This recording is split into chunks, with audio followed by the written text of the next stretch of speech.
Well,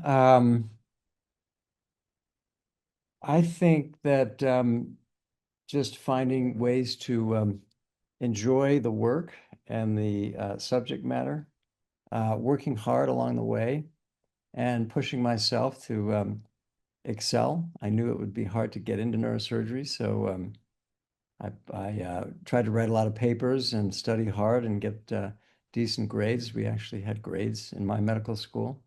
So I think those are the things that got me on the right track. In high school, I got a job after school at Kentucky Fried Chicken, KFC. I don't know if you're familiar with that, but it's essentially a fried chicken place it was in my hometown. I grew up in a small town called Lodi near Sacramento, and I got a job, a part-time job at Kentucky Fried Chicken. And I worked as a chef, frying chicken in oil in the back. And strangely, that's what comes to mind when I think about what helped me get into neurosurgery. It was a hard job. In hindsight, I learned a lot about how hard you have to work, how hard you have to work for a living.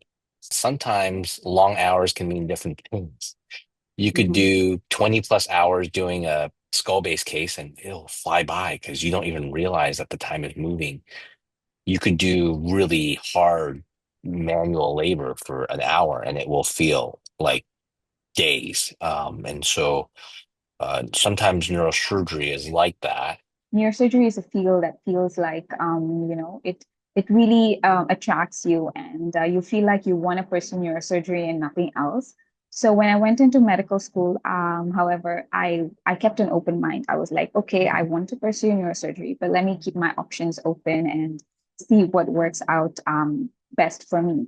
But slowly, my interest actually towards neurosurgery deepened, and I saw like how surgeons require technical skill, but also there's a lot of problem solving. There's a lot of hands-on work to do in neurosurgery. So I really enjoyed the surgical aspect of medical school, and what really deepened my interest was also global neurosurgical initiatives. So I believe that in most parts of the world, there's still millions of people who lack access to basic neurosurgical care. So that realization also gave me a very large purpose in that the fact that I should be able to contribute whatever I can to this field and make sure that I do as much as I can so that people get improved access to neurosurgical care. Early on back home, my mother introduced me to the book Gifted Hands, which was kind of a very popular book among my peers at the time back home. Just an inspirational story of a young black man who made it to one of the hardest fields in the world, one of the most noble fields in the world, as a neurosurgeon. And so that was my initial introduction. But at that age, I couldn't really appreciate the path or kind of, what the significance of being a physician, let alone a surgeon, meant. And so I didn't come across the field of medicine again until after I moved to the US and was in high school. And I had a teacher in high school who was teaching us like an anatomy course. And that kind of introduced me again into this field of medicine and then surgery at that age. I did an internship at the University of Texas Southwestern Medical Center, where I got really close to a lot of the imaging modalities that are used across all fields: CT, MRI, PET CT. And that gave me a really intimate kind of view into anatomy and also just kind of patient care. And so when I went to Columbia University for college, I was a pre-med and kind of involved early with some public health research projects because I was kind of trying to mold an idea of what I wanted my career to look like. And so physician scientist versus physician advocate, kind of trying to suss out those two paths. And when I got to medical school, I knew that I was kind of pretty confident that I wanted to do something surgical, a surgical field. So I rotated through trauma surgery, general surgery, and also emergency medicine just to round things out.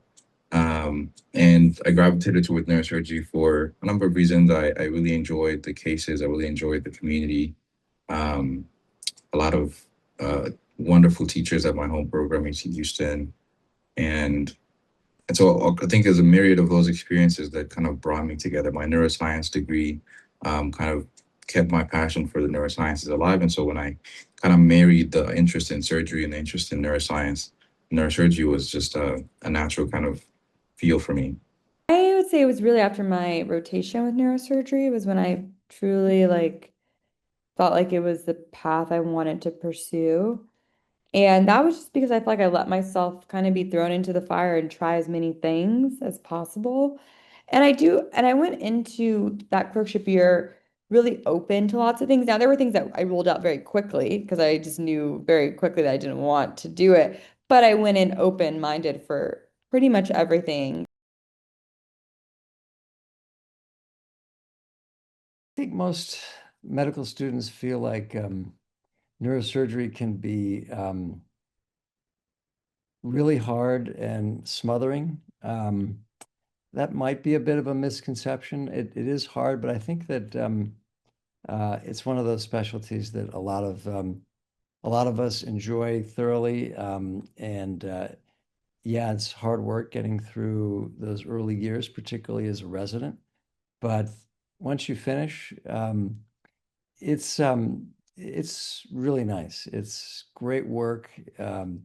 The subject matter is endlessly challenging, endlessly interesting, and I think certainly for me, I've never tired and never lost my excitement for it, and I think that's something that med students should really understand. I thought the hardest part of neurosurgery was going to be the neurosurgery, opening skulls, doing brain dissection, splitting the sylvian fissure. When the reason why you think, doing a laminectomy, doing a scoliosis correction, I thought the hardest part of neurosurgery would be the actual neurosurgery. But in hindsight, I would say that's not the hardest thing. I think the hardest thing is there's a lot of consequences to doing neurosurgery. Even when people say neurosurgeons are saving lives, what happens to the lives we don't save? And what's the success rate? And I promise you, it's not 100%. I wish my success rate was 100%. I wish I could have saved every life, but I did not, and I could not, and I can't save 100%. And so the hardest part of neurosurgery is not our technical job and the actual neurosurgery. It's when we do our job and we do it well and we do our best and we do the technical work that's so hard, and yet after that, the patient still dies or still has a bad outcome. And to deal with that and to deal with quote unquote my failure, even though technically it was a technical success, and yet the patient still dies. And then in those cases when things even don't go well and the patient dies, and then having to deal with the weight of a human life that you were not able to save. I think when people think about neurosurgery, they think about aneurysms, they think about, the big spine case, the fancy, skull-based cases. But people don't remember that we also do shunts, EVDs, lumbar punctures, lumbar trains. And there's a lot of like neurosurgery that, is not like the big cases all the time.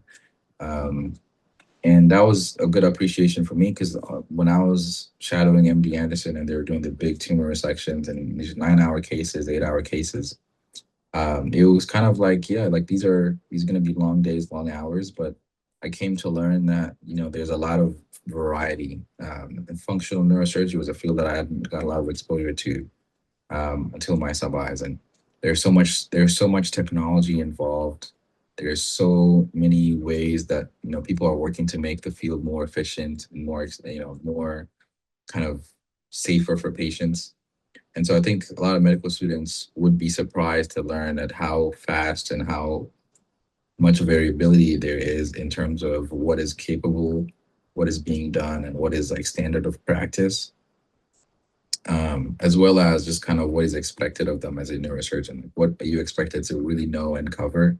Neurosurgeons are also actually expected to know quite a bit of physiology and medicine just because we are, we take a lot of ownership over our patients. And so it's not like you can just be like, oh, I'm a surgeon. I don't know how to manage hyponatremia or something like that. You have to know that. And so that's an exciting thing because I mean, you just kind of you spend all this time in medical school learning all this knowledge. At least even though you're going to be a neurosurgeon, you still get to kind of use and kind of retain some of that information. I think we all know it's 7 years. And I think this didn't really hit me until I was on sub-Is, that it almost like felt like it wasn't enough time. I think that's something I didn't understand going into it. And the 7 years never bothered me, but like after sub-Is, it really didn't bother me. If anything, it stressed me out a little more because when you go on sub-Is, I think if you're diligent and you're paying attention and you're like really kind of engulfing yourself in that environment, you start to notice like there's a lot of things you have to learn. On the positive side, I think it really drives you, and it drives me to like get up earlier, to like work later, to really like think about the skills that I'm trying to hone and the things I'm trying to do for patients. But on the flip side of that, it's like really daunting because in some ways I'm almost like, how do you accomplish all of this? Like, how do you learn how to A, manage these patients in the ICU, um, ensure that you're not missing any task for patients where they're very critically ill. And then on top of that, learn how to operate. Like there's so many things that I think, especially during sub-Is, you start to get exposed to and you should want to be exposed to that you may not be privy to in medical school, especially if you just kind of like peripherally like, oh, I love the brain or oh, I love surgery. But if you're not really jumping like kind of head first into it, you can miss a lot of those nuances that actually makes neurosurgery like true, so you can truly appreciate the difficulty in the field. And I think going into intern year, and like now I'm only a couple of days in, but I like covered over the weekend. Like our schedule's a little interesting at Barrow and it's very like front loaded. But after covering over the weekend, I'm once again reminded of this fact that I felt like I actually came in being pretty certain of, and it's very true, is like there's just like a lot to learn and a lot of systems to create for yourself and how to be effective. And it's definitely an overwhelming experience. So knowing that earlier on is just going to make things, it's still going to be like really hard, but at least you have a good frame of reference.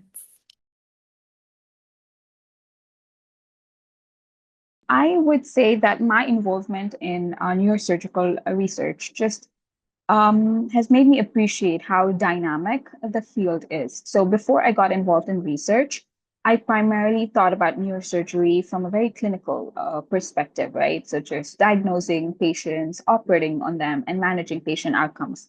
But research showed me that there's a lot of innovation that is happening that is truly changing the specialty. And one thing I've learned is that the future of neurosurgery is not just about developing more sophisticated operations, it's also about improving decision making. It's about improving outcomes for your patients and expanding access to care so that no patient should lack access to basic neurosurgical care. And also at the same time ensuring that innovations benefit patients globally in all countries rather than only those in highly resourced settings. So the areas I would say I'm most excited about is, of course, there's artificial intelligence (AI) these days. There is also advanced imaging, as well as innovations and more data-driven approaches to patient care. So I am interested in innovations also in global neurosurgery. So global neurosurgery, like I said, is an umbrella, and it can help to address workforce shortages and improve access to care to people all around the world who need neurosurgical care. So ultimately, I feel that the future of neurosurgery um, will not only be defined by like technical skills and technical breakthroughs, but also by how effectively we're able to translate those technical innovations and advancements into better outcomes for patients everywhere around the world.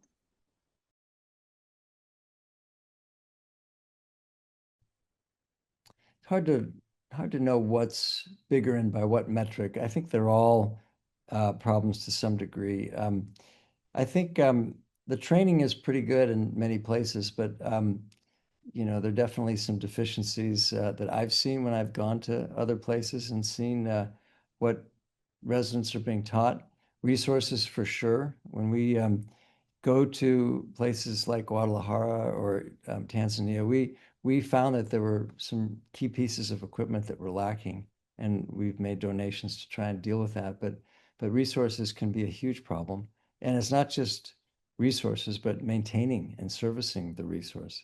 So it's one thing to have a great operating microscope chair, but if you're missing a screw and the thing doesn't lock or it has a broken part, it doesn't matter that you have the chair. You have to be able to maintain it. Policy is big. There are countries that just don't have the economics to do the kind of surgery that I do here. And that means that everything that I'm teaching is perhaps irrelevant. So policy and economics are super important as well. So yeah, I think it's hard to separate those things. They all tend to kind of mix together. We need more neurosurgeons in the United States with better representation. You can have all the policy and you can have all the mm, instruments and all the supplies in the universe, but until you have someone who cares enough to do this hard work and to go into this dark space and to do something that's insanely hard and go into people's worst moment, right? You're asking people to go into someone's worst day. That's not really the place a lot of people want to go to. And to do this, whether it's in a globally or in the United States, you need people, you need men and women to go and do it. I would say it is actually a combination of everything. So it's not a single factor I can pick out, but it's more of an interaction between all of these points. So in resource limited settings, let's say, there's equipment that is being donated, but without training the personnel, the surgeons, the local surgeons, the equipment stays unused, right? And then in resource limited settings, other issues involve there can be no operating rooms, there can be no proper imaging facilities, there can be no adequate anesthesia support, and no critical care services. So without all these, of course, local surgeons cannot practice effectively. But I would say global neurosurgery is a very big umbrella, and under it, all of these play a big role. So there's equipment, there is policy, there's infrastructure, but of course, I believe that human workforce is the main thing. So once you develop the workforce shortage, and without enough neurosurgeons and enough supporting healthcare professionals in resource limited settings, it's very difficult to build sustainable systems. I would say both. It's really valuable to have traveling neurosurgeons come to a place like what we do in Tanzania, for example, and work with the local faculty and local residents to teach them to work shoulder to shoulder with them and hopefully inspire them to do things differently and better. Um, Obviously, the money's super helpful to bring to a country and invest in resources locally. But I think it's a combination of both. Obviously, have a deep interest in global neurosurgery, being from Kenya myself. There's been a number of work, quite a bit of work that has happened in trying to answer this question from all kinds of angles. I think my untested kind of young perspective at this point is that it is much better always to have a sustainable model when you're thinking about how to solve problems. It is very hard to justify the sustainability behind sending surgeons from first world countries to third world countries or developing nations, since there is so much more infrastructure that goes into a surgery. The surgeon himself who performs the surgery needs a scrub tech. You need ORs that are equipped with the tools, the instruments that you need to do a safe surgery. You need, pre and post op care, and so a lot of that infrastructure is still lacking in a lot of these nations. And so I think that's what makes it difficult to justify the idea of sending a surgeon to go perform a limited number of surgeries, finite number of surgeries before returning to their home country. And at the same time, it is extremely difficult to also justify at this stage training home surgeons because we don't have the facilities to train, let alone to perform the cases that we would need to train them in. I believe that training the local surgeons instead can bring about sustainable change, right? The advantage of local surgeons is that they understand the culture, they understand the language, they know how the healthcare system works in that particular country, and they know the challenges that the healthcare system has, as well as the challenges that the patients, the local communities face. So I believe that if you train local surgeons, they of course can help more number of patients, but also they can train the incoming students, incoming surgeons, and they can also advocate for improvements in the system. But that being said, of course, I don't see it as an either or situation. So, of course, the most successful global neurosurgery programs have been partnerships. Even in Tanzania, in the National Hospital in Muhimbili, as well as KCMC Hospital in Moshi, and all these different hospitals, we have teams that come from different countries, and they work alongside the local teams to transfer skills and to support long-term capacity development. My advice is to try and do as much as you can. I mean, life is short. You want to try and pack in as much of life's experiences as possible. That's how we grow. And if you can handle it, so much the better. If it's overwhelming and you're compromising your performance in school, then obviously that's a bad sign, and you should curtail the other activities that are distracting you. But I would say that you need to try, you need to see what you're capable of doing. And sometimes these extracurriculars end up helping you as a student because they just give you a fresh opinion or a perspective on your work. And it might be that by doing the extracurricular, it energizes you for the study. You have to get good grades to make it to the next step, right? Even if you're an undergrad or a med student. And no matter what you try, you have to maintain excellence. And then you also have to um, do extracurricular activities and research.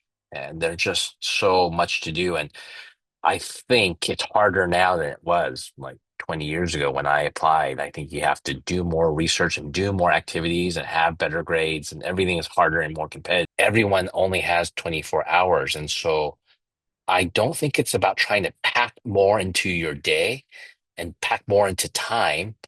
I would think of it the opposite, which is what deserves your time, not what can you pack into your day, what should be in your day, and not can you pack more into your time that you have is that what can you give your time to? And I would be selective about what you give your time to. For me personally, I believe that I used to be a perfectionist. I used to aim for perfection in everything I do. But somewhere along the way, I realized that sometimes I just need to do the task. I don't need to do it perfectly or like give it my 100%.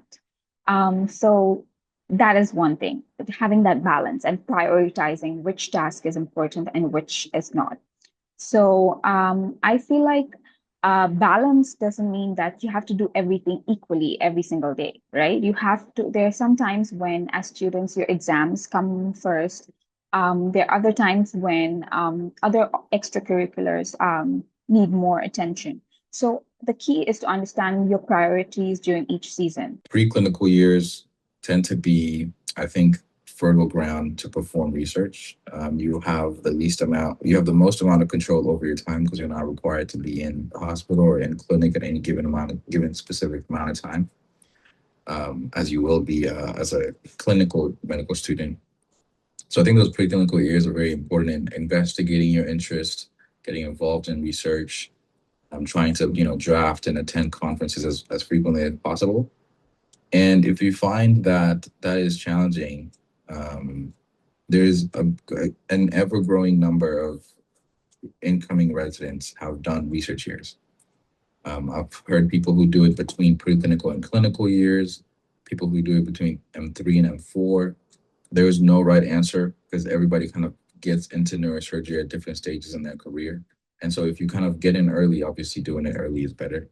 Um, But I didn't do a research year myself. I kind of started with research the second semester of my first year and kind of worked with the same team over time. I also reached out to a few other programs that were not at my home program to kind of collaborate and try to get some work done together. And that's kind of how you build that base. You have to kind of neurosurgery is a small field and there's a lot of collaborations across institutions.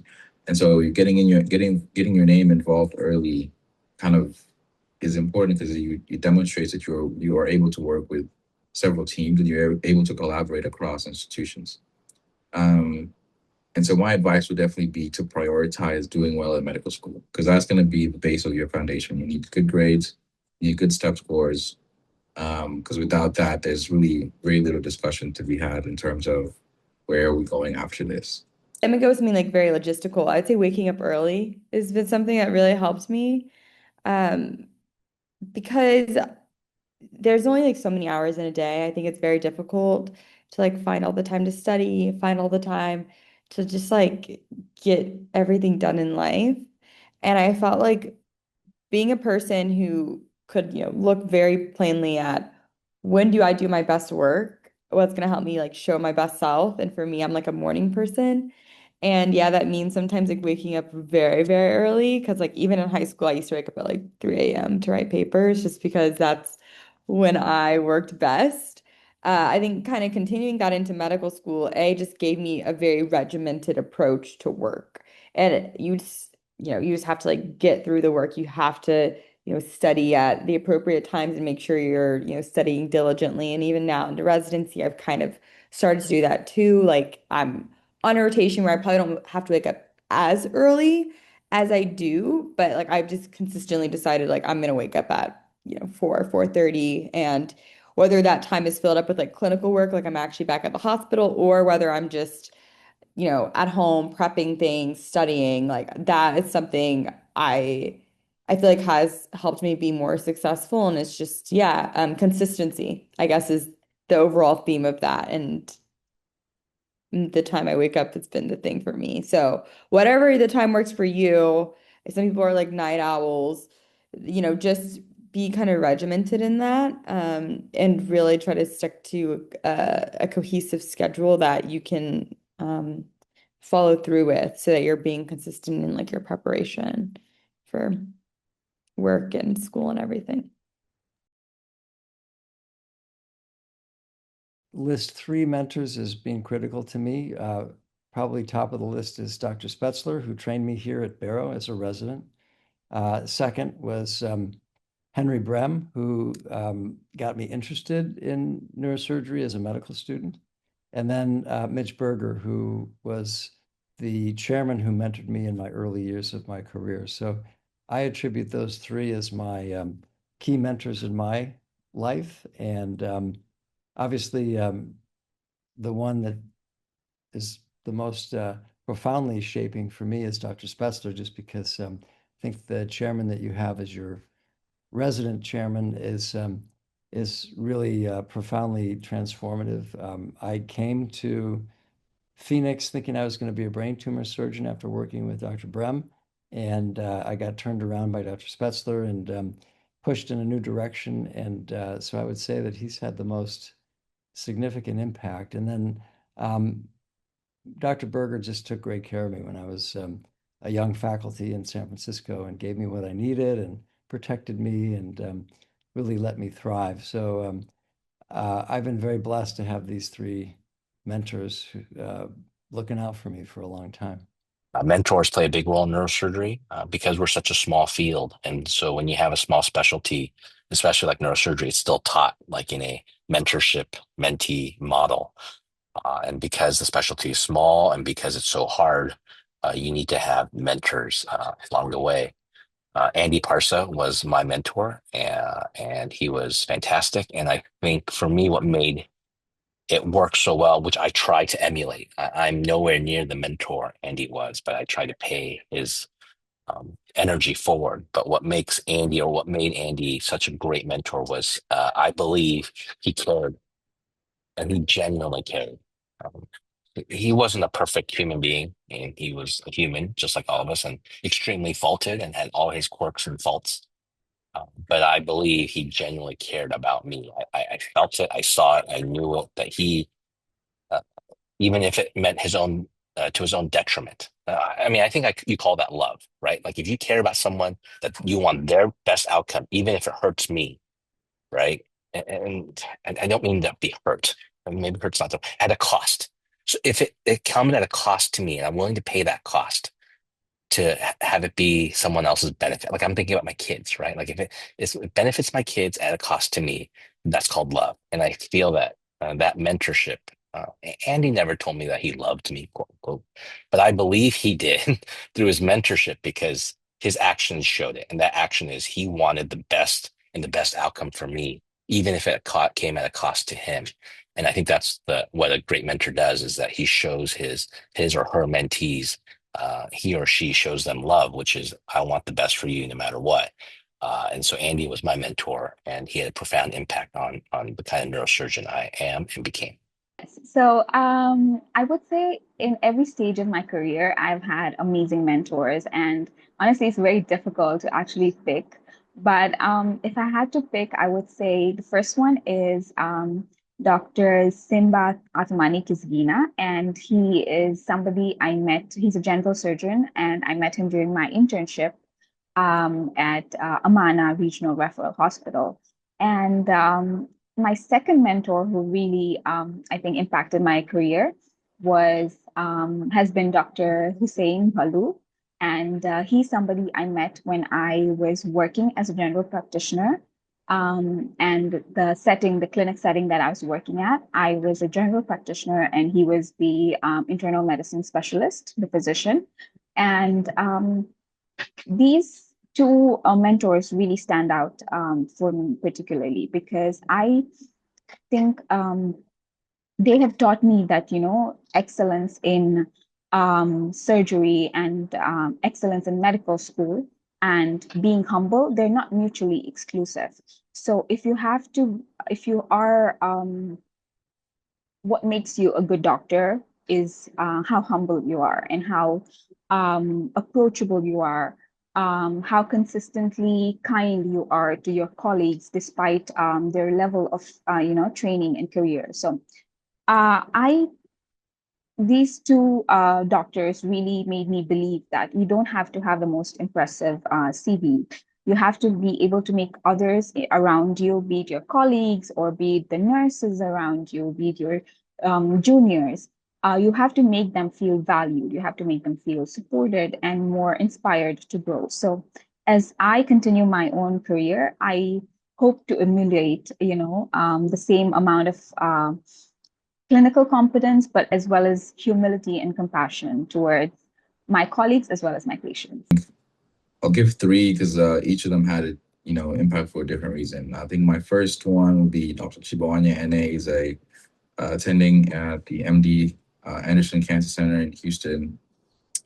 He was the first surgeon that took me into the OR when I was a second year through a program, kind of a graduate medical education partnership program with my home institution. They're very close. And so when I wouldn't have classes or required stuff, I would go to the OR with him for about 5 months. I did this and shadowed a lot of cases, awake craniotomies, tumor sections, and just kind of having that exposure in the OR early on was really important in kind of allowing me to visualize what it looks like to do this work on a day-to-day basis. The hours, the standing, the instruments, the process, opening, the critical portion of the case, closing, how to wake up the patient, PACU, all that stuff, kind of just tangentially just watching from the sidelines was very important. And then also being in clinic with him and watching him have these discussions before and after surgery, removing the stitches and kind of having those conversations with family members, reviewing imaging with patients, how you kind of boil things down versus how you speak about the stuff with colleagues in the field is very different.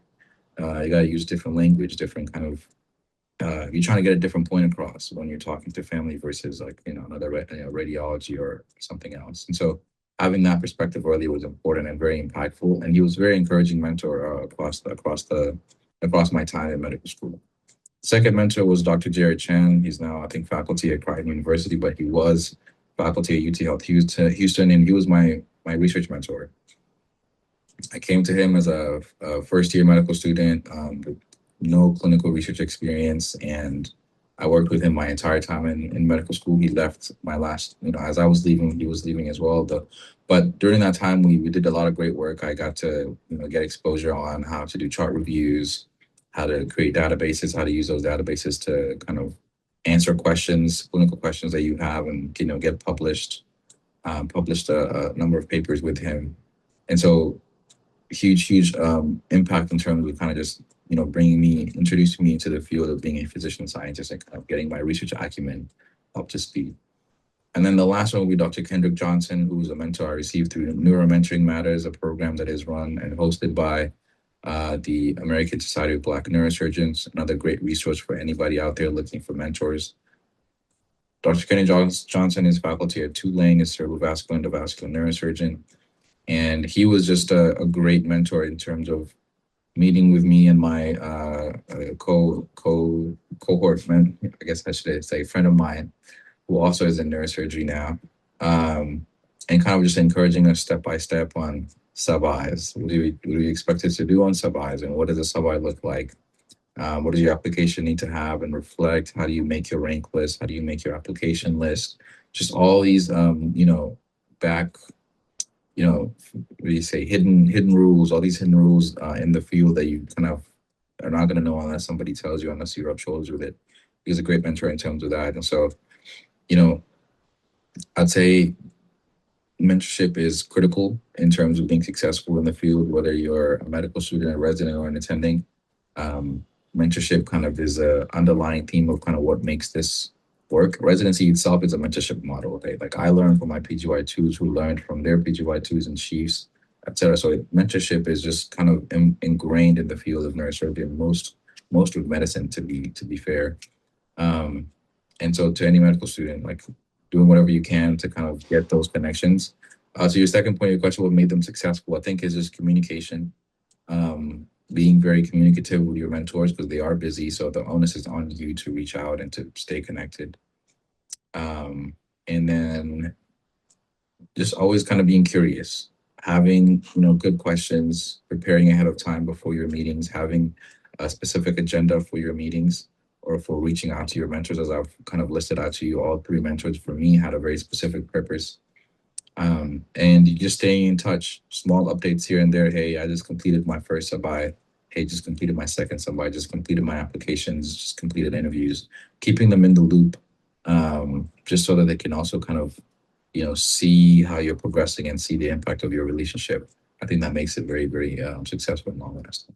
I will go with a mentor I had actually since I was an undergrad. I shadowed her. She was a general surgeon, actually, a breast surgeon. I shadowed her when I was in undergrad, and she was just incredible.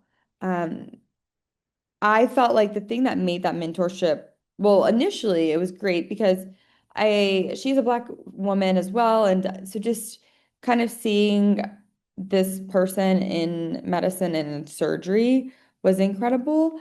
And honestly, I didn't really know anyone in medicine that was a Black woman in surgery because no one in my family is in medicine really. So it was just kind of like that initial interaction was great for that reason. But then additionally, there's just like the connections that she was always so willing to like promote and people she's willing to connect me with. And I think that goes kind of more to like that sponsorship model of having someone who really will vouch for you. So that was really helpful. And then when things came down to like making decisions for my life for the next steps, like I know her kids and she came to my wedding. And I think that type of mentorship that's like a little more personal too, which can't happen with every mentor. Not every mentor wants a relationship with the mentee, and I think that's absolutely okay because I have lots of mentors that fill different roles. But she also knew me on that personal level, and I think when it came to making decisions about next steps in my life, uh, she was a very easy person to talk to who had also seen me over almost like a decade actually when I think back like almost a decade, maybe 10 years. And she still is that way. So that's the person. I think what made it successful is just consistent contact. Not that I talk to her every month or honestly even every quarter, which is probably like a good sweet spot of every quarter, or at least like semi-annually. I think that is what made it great. Just consistent contact over years. And I don't think, like I said, it doesn't have to be necessarily frequency. I think it has to be like consistency.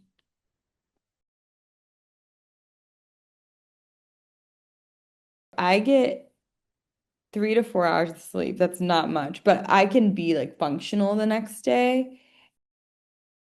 Focus on building your relationships first. Reach out to people. Don't be scared. I know it's very daunting as a student to reach out to strangers, and you're just wondering what would they reply with, and if their reply would be positive or not. So even if it's negative, learn to take no for an answer. That is very important. Sometimes you get rejected, sometimes you don't get the opportunities you wish. And one thing that life has taught me and medical school in general is learning how to take no for an answer. I had, I think, 12 papers when I graduated from medical school, which back in the day, that was a decent number. Now I think medical students that I see coming through at the match have anywhere from a dozen to 5 dozen papers. So things have changed, but back for me then, 12 is a good number.